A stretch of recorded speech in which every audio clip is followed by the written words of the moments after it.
Hey guys, welcome to this video. Today we're going to be talking about the murder of Donna Emmel whilst I do a digital art piece of Pennywise. Hope you enjoy this video. If you do, please hit the like button and don't forget to subscribe down below for more. Let's get into it. In the small town of Newport, North Carolina, 15-year-old Donna Emmel liked to hang out at the American Service Station and Grill, known to the locals as Grice's Grill. It was a popular gathering spot because it had a pool tables and a video arcade. Donna was there for most of the day on June 16, 1975.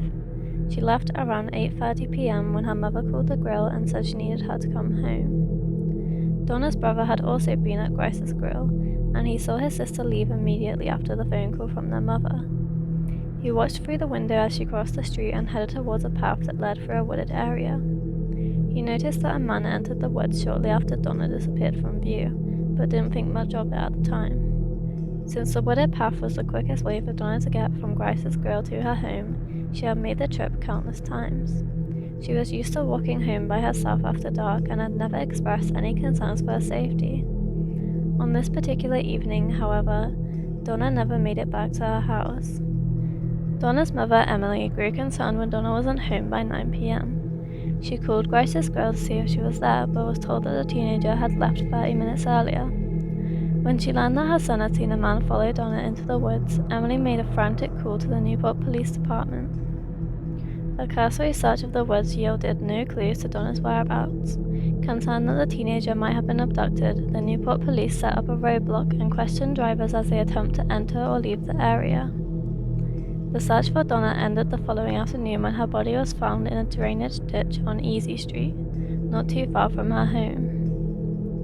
She had been strangled to death, likely at another location, then left in the drainage ditch by her killer. It appeared that she had been carefully placed in the ditch. When found, it looked as if she was just asleep. Detectives struggled to determine the motive behind Donna's murder. The medical examiner found no signs of, and the teenager hadn't been carrying anything that might have made her a robbery target. Her death appeared to be completely senseless. At the time of her death, Donna had just completed her sophomore year of high school. She was small in stature but large in personality. She was described as being friendly, outgoing, and a bit of a tomboy. She didn't see the point in wearing makeup and didn't like to wear dresses. She preferred to wear t-shirts and cut-off shorts. She wasn't a very rebellious teenager. It was hard to imagine why someone would have wanted to kill her. Her death shocked the town of Newport, which was considered a safe community with a low crime rate. The fact that a man had been seen walking behind Donna caused them to worry that a predator was loose in the area, and they began to look at all outsiders with suspicion. They all hoped that the culprit would be arrested quickly. Detectives wanted nothing more than to make a quick arrest, but they had little physical evidence to help them identify the killer. Everyone who had been associated with Donna was interviewed, and several people, including Donna's mother, were administered polygraph examinations. The investigators spoke with more than 100 people, but nothing that they had learned brought them any closer to finding the killer. After learning that he had been seen near Donna's house the day before she was killed, investigators considered a man named Gregory Allen to be a potential suspect in her murder.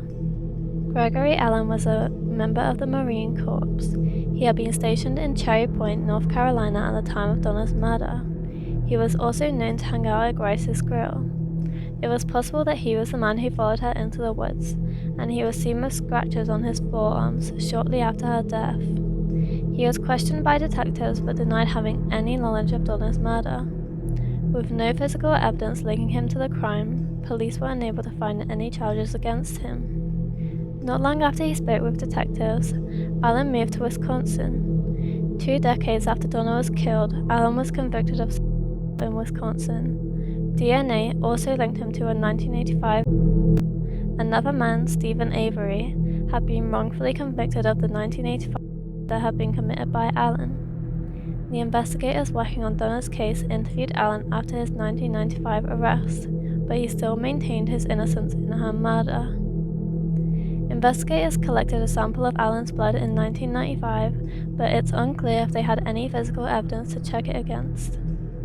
Very little information about Donna's case is available. Since it is considered an open investigation, officials have refused to comment about any potential evidence or suspects they might have. Clearly they were unable to link Allen to the crime in 1995, but forensic technology has improved greatly since then. It's possible that retesting any evidence collected will help them finally solve the case. Donna's cousin Beverly Boston told a reporter that she believed Donna might have fallen in with the wrong crowd when she started spending her time at Grice's Grill. Some of the people who hung out there were involved with drugs, and Beverly thought that it was possible that Donna witnessed something that later got her killed. Beverly also noted that her cousin was a fighter. She wouldn't have died quietly. Beverly believes that DNA from the killer was likely present under Donna's fingernails. She thinks that exhuming her body might produce the evidence needed to convict her killer. It's unclear if investigators have considered this option, though. According to NBC News, Beverly told Dateline she recalls a story Donna told her about the drugs that were buried by some of the people in her crowd.